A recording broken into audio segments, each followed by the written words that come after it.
What up? Oasis people. You started it? Yeah, let's go. Let's do it. It's been a minute since I started it. It's been a while. Yeah. The people like Emily starting it better. They've told me. Yeah, I agree. I think I like it better. They haven't told me that. They wouldn't tell you that. Why did they give you feedback? My compliments? I don't know. This doesn't make sense. It doesn't make any sense. But good morrow. We are back, and we're excited about being back. We're excited to give you the podcast. We're talking about rest. Yeah, we're talking about rest. And for those of you who are thinking that we're going to talk about how to take a 3-month-long vacation, that's not what we're talking about. Yes. Tough. But we're kind of talking about like this movement of what does it look like in seasons of busyness to prioritize abiding with God so that way we can get launched back into our busy rhythms. Mm-hmm. Yeah, I mean, even right there, I think you started to hit at something where I want to make sure everybody catches that. You said in seasons of busyness, because one of the underlying assumptions of rest is you can't be busy and rest, which is like then you get this constant pressure to feel like, man, when's life going to slow down? When's life going to slow down? And then you end up living your life recognizing, oh, life never really slows down. You wait to rest when busyness stops, but that's not how it works. That's not how it works. Yeah. And we hope you have seasons that aren't pushing you to your max, right?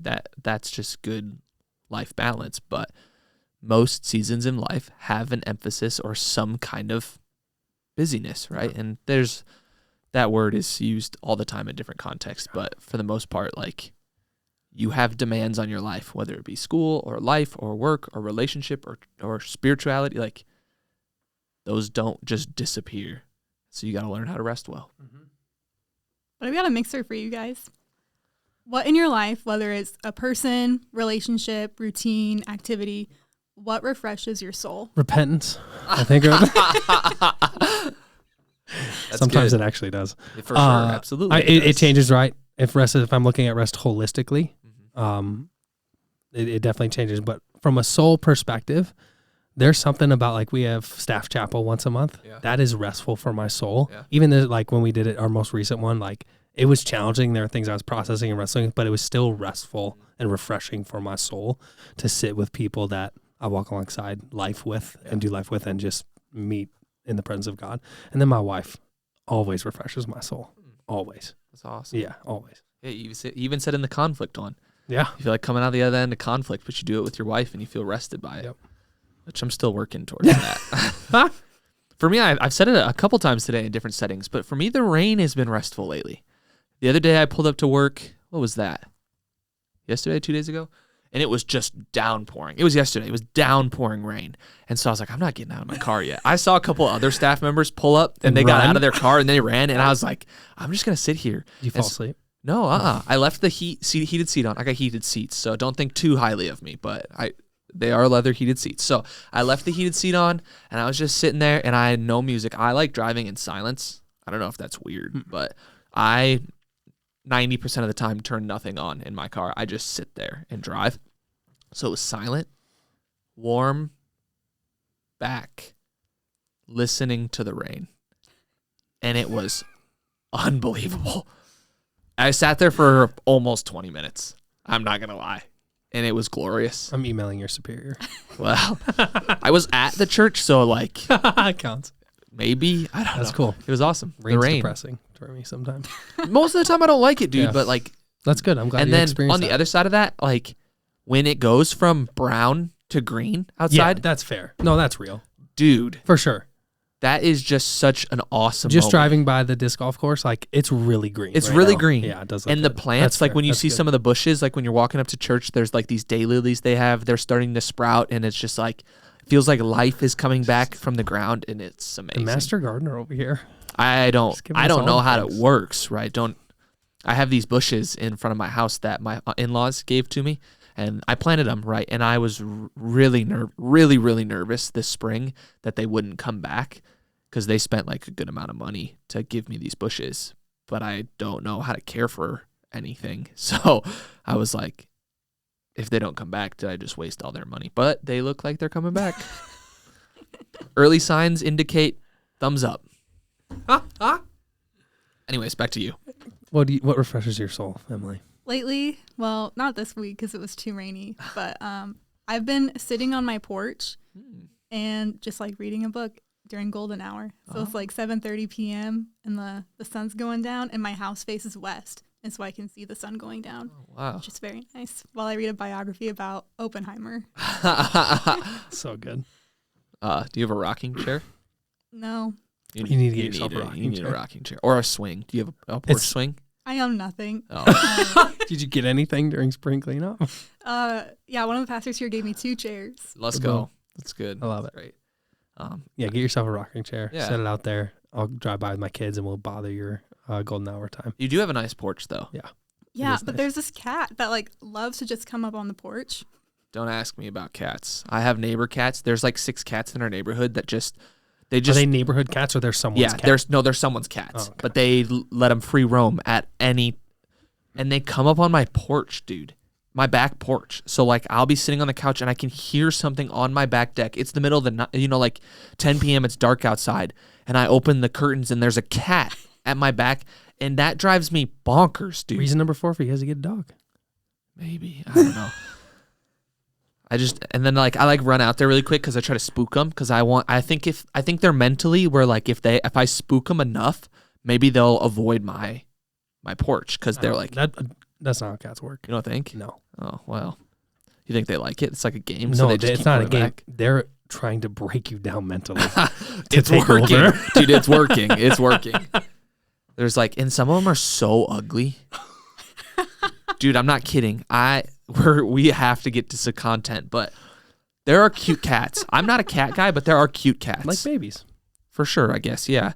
But these are some ugly cats, bro. They just are like all, matted, and they nasty.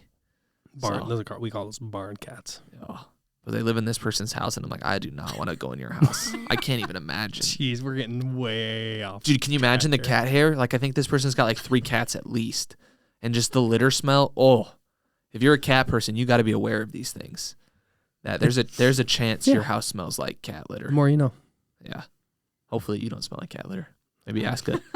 As a close friend. As a close friend, yeah. This was a relationship podcast. Yeah. We would tell you. We should get someone in your life who will tell you if alter. you smell like cat You litter. need those people in your life. You do. Yeah. Anyways. That was good. That was my favorite tangent so far since Emily has been with us. It's good. What is rest? Well, let's start with just blank. Easy go-to rest can be physical. Yeah. And some of you're listening to this podcast and you need to take a nap. You need it. You need it, right? Like you need physical rest. God has created us to need sleep. And so if you're trying to skirt by on the Mark Wahlberg 4 hours a night, or you're trying to be one of those people who you think you're invincible and you don't need to sleep, you're wrong, and you do. And so that's the great starting spice is before you can get into so many of the other ways God has created you to rest. If you're not getting physical rest, whether it's just 6 to 8 hours of sleep at night, or just maybe even taking a nap and having that moment to reset, that's where you got to start. I like it. I do like it. Psalm 127:2 at the end of it says, God grants sleep to those he loves, because sleep is important. It is. Physical rest is important. Yeah, it's good. I'm a big 8-hour guy. How many hours of sleep do you guys need per night on average? I can get by on 7, but I'd like 7's my average. I prefer 9. Yeah, okay. my Abby needs about 9. Yeah. Yep. So we say that to say, you don't have to be like everyone else. Yeah. Know what you need. There's probably people out there who Physical 6 is rest. totally fine. John Wesley was about 5.5. He had a lot of other issues in his life, but yeah. What else is there besides sleep? I think for me, it's also like my hobbies and activities that help me have life. Like the things that God created me that I love to do. Like I love to run. I love to be outside. I enjoy reading biographies about Oppenheimer. Like just those things that like nourish and refresh my soul, and activities that help me keep going when life is busy. Yeah. That's good. I think anything, if you look at it from a whole holistic perspective with rest, like there's physical rest, there's relational rest, there's engaging and disengaging in activities throughout the day and what that looks like. And so figuring out what actually is restful for you. Spiritual rest, just having intentional opportunities and moments to be with Jesus. Yeah. So your soul can get refreshed from a spiritual perspective. Yeah. And then, Emily, you've used this term junk food rest. What's that? Yeah, it was a term my friend used in college, but I was struggling with how to rest. Like I'd do homework, go to class, have a job, and then I just watch TV for the rest of the night. And I'd be like, I'd wake up the next morning like, why am I so tired? And they're like, because you engage in junk food rest. Like you engaged in something that felt good in the moment, but when you are watching TV, you're going through another emotional roller coaster every single episode. And so junk food rest is like binge watching TV, scrolling on your phone, excessive sleeping, like when you're consistently sleeping more than you need to. If you're an introvert, it can also look like isolation. Yeah. When you just like have completely secluded yourself. There are things that often start off good, but in excess become not so great for our soul. There are things in life that are amoral. There's not good or bad, but we can use them to be negative. Amoral. I like that word. I love it. It's a great word. Yeah, it's a great word. But why is it important for us to be rested? I mean, there's just so many images and illustrations you could use to describe it, but simply you cannot add and contribute to anything unless you have something to offer. And so when you show up in spaces, God has created us to add value and to engage in relationship and to worship him. And if there's nothing for us to draw from, to give to others, to offer to God, to do the things he's called us to do, that's the starting point. Like rest is the starting point to be able to have something to offer to the world which God has sent us into. Yeah, I love that. Rest is God's healthy starting point for us because you look at in creation, like the midst of creation, 6th day God created humans, and the 7th day says God rested. And it's not that God needed to rest. I do actually believe that the first full day of humans was a day of rest intentionally to help them know, I have created you to work. You're going to work. Work is good. Yeah. Being fruitful is good in your life. But what you actually also need in your life that's as important, if not more important than work, is rest. To have a rhythm in your life to know that you can't go all of the time. And so we talk about this because exactly that. It's like, I can't give. So even if you like using the language of work, just the idea of physical labor or work, you can't do it all the time. You need to stop and cease from that. Making disciples, you go spiritual work, making disciples, pouring into people. Like if you did that all the time, eventually what you just said, your cup is going to get empty and you can't give anymore because you have not filled your cup. You haven't stopped and ceased to be able to rest with the Father. You can even just take it to a very fundamental level. Like try to open your Bible after pulling an all-nighter. Yeah, super good. Like there's just this simple idea that we often overlook because we elevate our own sense of ability. Where like you need basic rest to be able to do the things you've been created to do. Like if you do not sleep, you cannot connect with your heavenly Father. And so there's something like that. But like then you can take that same idea and you can extend it. Like if you don't connect with your heavenly Father, if you don't read the word or pray or fast or practice Sabbath or sit in silence, or if you don't engage in community, like, if those things don't happen, then you're like, man, but I'm really struggling to see the fruit of the Spirit in my life. I'm really struggling to make disciples. It's like, yeah, but you don't have any rest. Yeah. I mean, there's no source there. So good. And I mean, if we're serious about what it means to follow Jesus and following him well in his lifestyle and the way he lived, Jesus prioritized rest. Yeah. Read the Gospel of Mark. I mean, Mark 2:13, Jesus was alone at the lake before he went to go teach people. Mark 3:7, Jesus withdraws from his disciples. Jesus 3:13, Jesus goes to a mountainside, and then to pray, calls his disciples. Mark 6, he sends his disciples ahead, goes to a mountainside to pray. Continually prioritizing rest in his own life. And if we, in this podcast, desire to prioritize Jesus and continue to want to learn what it looks like to follow him, we have to prioritize rest as well. And he didn't prioritize a vacation every week. Yeah. It was 3 years of nonstop ministry where he would pull away. Yes. And then go right back in. The rhythms. Just like, imagine living with 12 disciples. Like that had to be so frustrating. You have no personal space. I can't imagine it. There's a reason he sent them.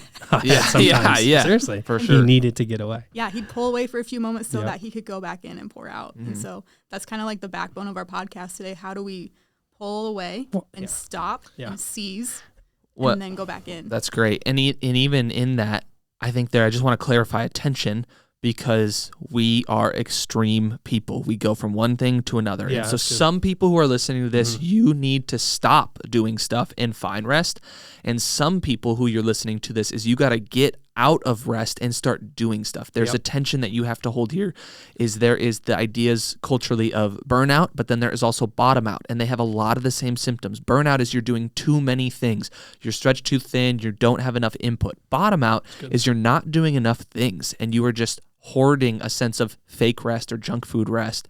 And so you don't have enough output. You don't have enough giving. You're not working enough. And so you feel lethargic and sad and not pessimistic, and your outlook on life. And it's not because you're not getting enough. So you can't go take another nap. You can't go sit on your couch more. Like, you need to go out there and actually start to give. And so there's the tension I even want us to wrestle with. So good. Listening to this. So when it comes to figuring out how do we actually rest, I think we need to start with evaluating like where we currently are. What are a few things that we should consider in our life? Well, I should have just saved what I said 40 seconds ago. That was a perfect, yeah. That was the transition. But that's a start, right? So where are you at right now? Like, when you evaluate your life, we have to take steps back to look at the broader perspective to see, where am I at right now? Like, when you're walking with Jesus, like, what's going good, what's not? When you're in a relationship, what's going good, what's not? Well, like, just take a step back and evaluate your life, and you'll start to see, what do I need more of? Do I need more rest? Do I need more work? Or are you living in a healthy balance? If you are, start to evaluate why. Like, how did you get there? Maybe you found it on accident. Like, you found some really good habit, key cornerstone things, but don't let those on accident and then disappear again. And so I would say just start by evaluating of like, where are you right now? Yeah. I think taking a look at your personality is a massive part of it. There's a difference between, so talking about even introvert or extrovert, and even that language right now is like, it's not just am I introvert, extrovert. There's now of like, you could be an introverted extrovert, an extroverted introvert, all the things. You have to know who you are. Yeah. You have to know what gives you energy and what you get rest from. Yeah.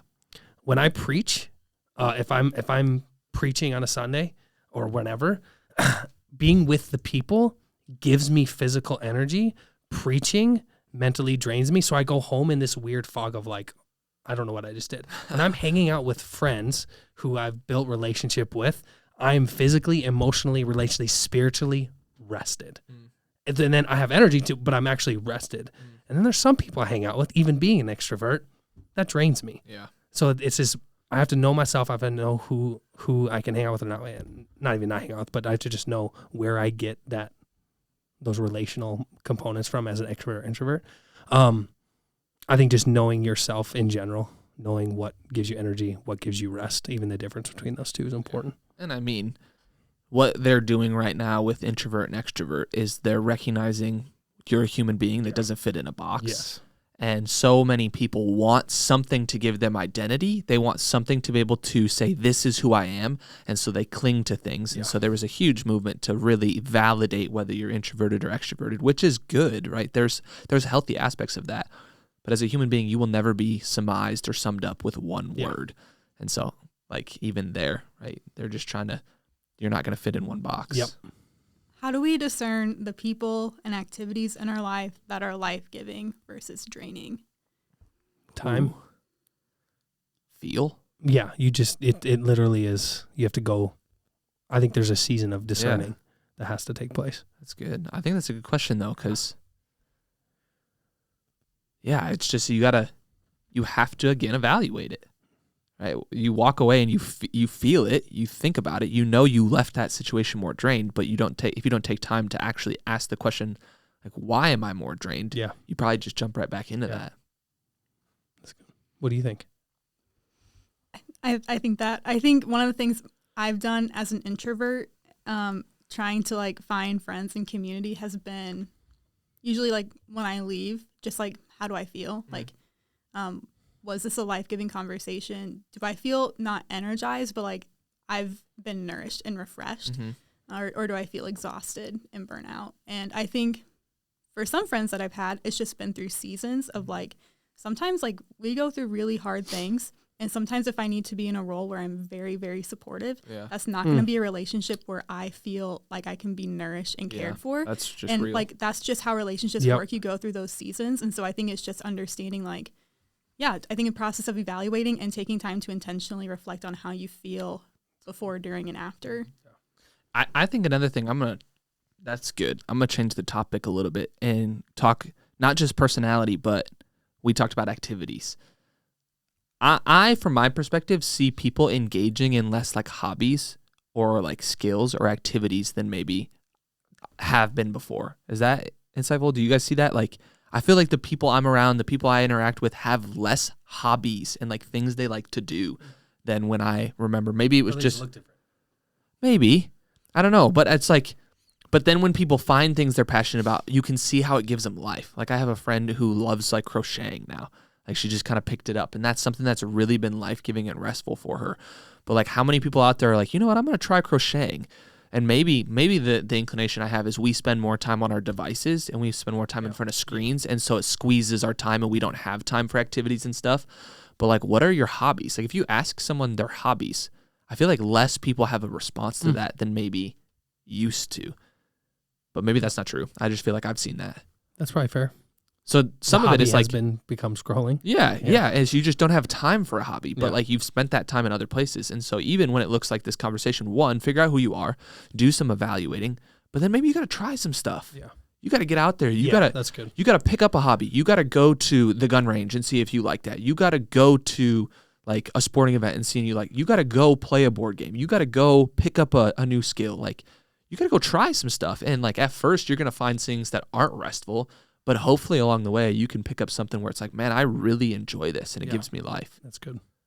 I know in seasons of busyness for me were the seasons where I was the most intentional in having hobbies. And like the weeks in school where it was like dead week or finals, or like when I lived in Colorado and we would have like a huge youth event, it would be the week where it's like, I have to go running on these days because I know if I don't, like part of hobbies is experiencing delight in how you've been created and delighting in what God has made. And it's like, I don't want to show up to these events just feeling like I do not like the world when like God's created me to delight in it. I want to show up being ready to like pour into all these places. That's good. I like that. Really good. So I think after we've evaluated, we have to kind of go through this part, which is both like a discipline, I think, but also like a practice of what does it look like to set apart time specifically for God and for like abiding in him. Yeah, it's creating healthy rhythms in your life because God's intention for us is to have rhythms at every level. And so one of those is this idea of even like there's a daily rhythm in general. So I've heard someone say what they try to teach people they disciple and are pouring into is how do you schedule out your day that one doesn't feel restrictive, but in a way that's 8 hours of work, because that's normal. Working is good. 8 hours of physical rest, because you need sleep in order just to survive. And then he uses language of 4 hours of disengaging and 4 hours of engaging. And so even in there, it's like what you define as disengaging and what you define as engaging, you have to even discern, is this restful or is this work? And even there. So like for me, engaging in relationship with my wife is really restful, but I'm still engaging. Disengaging from my wife is me being intentional, going and seeking the face of God. And so it's even there, it's hard because you have to discern again. You have to know yourself really, really well. I've liked that aspect of setting up my rhythm in that way. Each day structured around the idea of rest and work. So I'm engaging with the Father as I disengage from the world. And having healthy rhythms of that while I know I still have to work because I still have responsibility. I need to sleep. I know that's a part of my life. I've just liked that language for me. I've liked, and then in different seasons, what that looks like from a schedule, but the rhythm language of do I have rhythms in my life that allow me to have balance and not equal in time, but balance enough while rest and work. Yeah, that's so good. And some of that is when you're talking about that daily connection with the Lord, it can look so different. Yeah. Right? We just simply say quiet time, and most people either don't understand what that is or they have a very rigid framework of what quiet time is. Like I have to open my Bible and read 4 chapters. It's like, no, when it comes to your time with God, you need a daily time with God, but be super fluid on what that looks like. On some days for me, I need to sit down and I just need to very slowly, prayerfully read a section of God's word. On some days, I need to sit down and I just need to spend 45 minutes asking God, what are you teaching me right now? And I need to go back over the last couple of days and just look at moments where my emotions were out of whack or I noticed something different. I just got to process with God. Some days I got to sit down, I got to memorize scripture. Some days I got to sit down, I got to listen to worship. Like, and some of the, like, it's a combination of all those things, but that has been so life-giving for me to ask the Spirit when I sit down. I have 30 minutes right now. Spirit, what should I do? What would be restful for me to connect with my Heavenly Father? Yeah.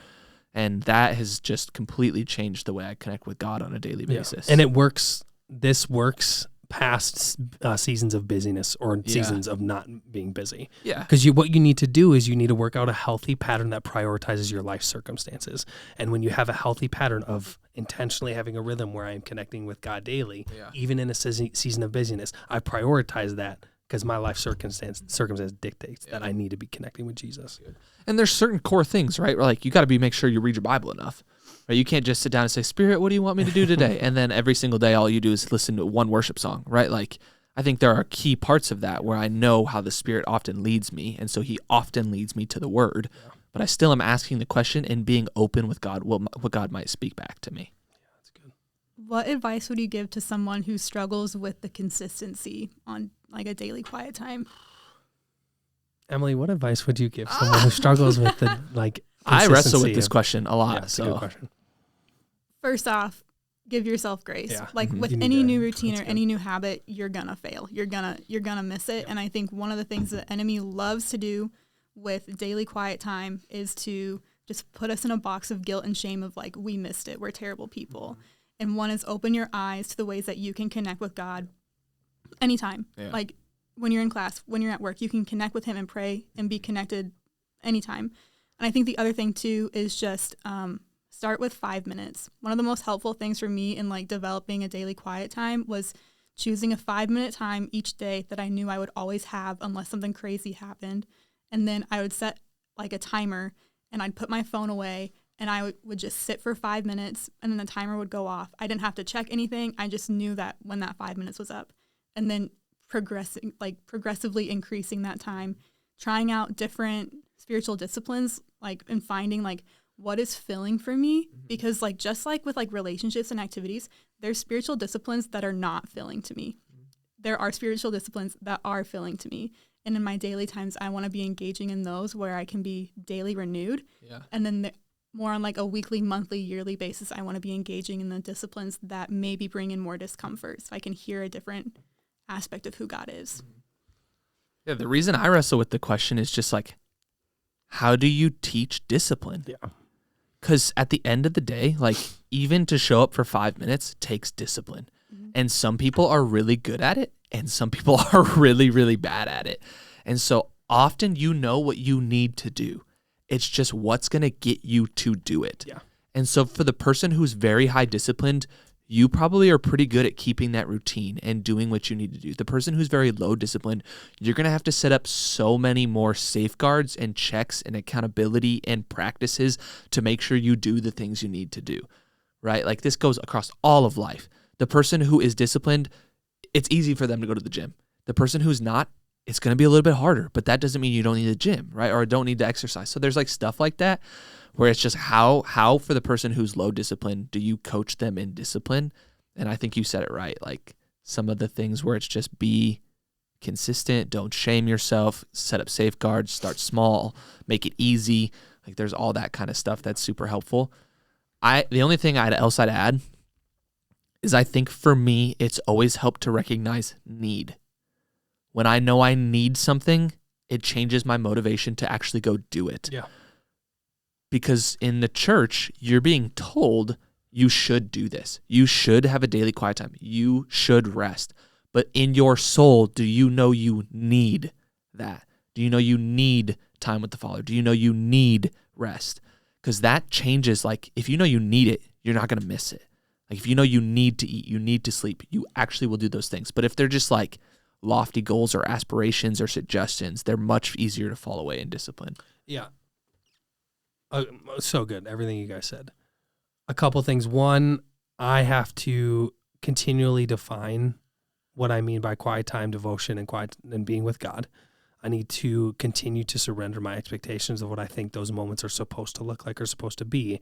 And then I have to, in the evaluative process of my own connecting with Jesus, I have to allow the Spirit to lead me into whatever season there is. Because what you said about there are some spiritual disciplines that suck for me in a sense of they are really hard for me because sometimes God leads me into a season of pruning to cut back things in my life that are actually distracting me from him. And it's in those seasons that usually he uses a spiritual discipline like fasting, which I don't ever want to do, to use that to help me connect with him, to cut back that which in my life is distracting me from him. Yeah. So I have to there has to be a evaluated process that I'm continually going through in different seasons to know, like, God, what are you leading me in toward in this moment? And so there's always this has to starting point. Do I actually believe I need this? Yeah. Massive. And then is there a space for you to allow the Spirit to lead into, like, what do you actually have for me in this season? So good. God's faithful in this process. I think he cultivates a love for this space, like when we're consistent. That's so good. Like, because what you notice is, like, the first couple of weeks, it's like very heavy on like discipline. But then you're going to notice very, very soon, it's like, man, like, I just crave to be in the presence of God right now. Like, I crave to be in that 5-minute space where I can just connect and be there. And like, God's faithful in cultivating that love for him. Yeah. So the spiritual discipline of silence and solitude, when I first started it, horrible. I don't like silence. Yeah. I'm uncomfortable with myself for many reasons that a counselor has helped me work through. But in silence and solitude, I've come to not just love it, but recognize I need it daily in my life to sit and just allow the God to work and to hear from him and to just rest in his presence. It's been good. But he's faithful and he's grown that desire. It didn't start that way. And it comes and goes. Yes. You know, like, it will come and then you'll get used to it and it'll become mundane and it'll become a habit, and habits they're not often sexy, right? Like, there's something about that it'll lose its appeal. Yet as you stay consistent in it, like, that emotion comes back and those feelings will come back and God can give you that passion again. And so some of that is just comes and goes. Yeah, that's good. Real quick, let's hit on the weekly rhythm of Sabbath and a weekly rhythm of taking a day to cease from working. I mean, that's the starting point of it, is when God institutes Sabbath, you can see it right at creation. It's one of the very first things that he makes sure is just core to what it means to be a human being. And Sabbath in the Hebrew is Shabbat, and Shabbat means to cease. It simply means to stop. And so when God has instituted Sabbath for Adam and Eve in the garden, he has called them to stop working, to stop cultivating, and to cease to be with him. And so you can look through the entire biblical narrative and you can see it pop up all over the place, from, like, the Israelites are sent into Babylon because they didn't remember the Sabbath. Like, that's how much God cares about your rest, is he was willing to send his people into exile. You know, there were lots of things they were doing wrong, but Sabbath was core to one of the reasons they had to be disciplined, over to where Jesus teaches about Sabbath in the New Testament and just his nuance that he adds to it. But ultimately, the thing Jesus says, that he says Sabbath was made for the man. Yeah. It was made for us. God gave this to you not to oppress you, not to limit you, not to reduce your productivity or work. He gave it to you as a gift. And how do we embrace that? There's a million conversations, but you need to stop sometime during the week in order to be with God. Yep. Yeah. And I think what's so tough about Sabbath is we look at it as a penalty, as something that God has commanded us to counteract our own brokenness. And yet he instituted Sabbath before the fall. It was literally given to us because this recognition, like, creation has a normal rhythm of rest. Plants go dormant. Like, there's a reason you're wondering, are the bushes going to come back in front of my house? Yeah, because there's a natural rhythm in creation. Bears hibernate for a reason. There's a natural rhythm of rest in creation. And he created humans in the creativeness that he gave us. In that, we have the ability to go outside of the created order. And so he gave Sabbath to say, you need a recharging point, not as a restrictive thing on your life because of sinfulness and disobedience, but as a need for you to stop, recharge, and rest. Because I know you will have the potential to work more than you should. Yeah. We could do a whole podcast on Sabbath for sure. I love it. So we evaluate who we are, where we're at in life, and what's life giving to us. We set apart daily and weekly rhythms. And then I think the last thing we do is that we have to then go from those places trusting that God's going to sustain us, even when we're, like, barely scraping by. Yeah, he's faithful. And if we do the things he's called us to do, what he's created us to do, he will sustain us to do the things he's then calling us again to do. Abide in me and you will bear much fruit. Yeah. And so it's an aspect of trust to do the hard work of resting so that you can do the fruitful work of work. And he will produce. Yeah, that's good. Hey, that's what we got on rest. That's great. So, rest. Time to go take a nap. Nap? Dude, I could for Some of sure. you. Bye. Peace. Peace out.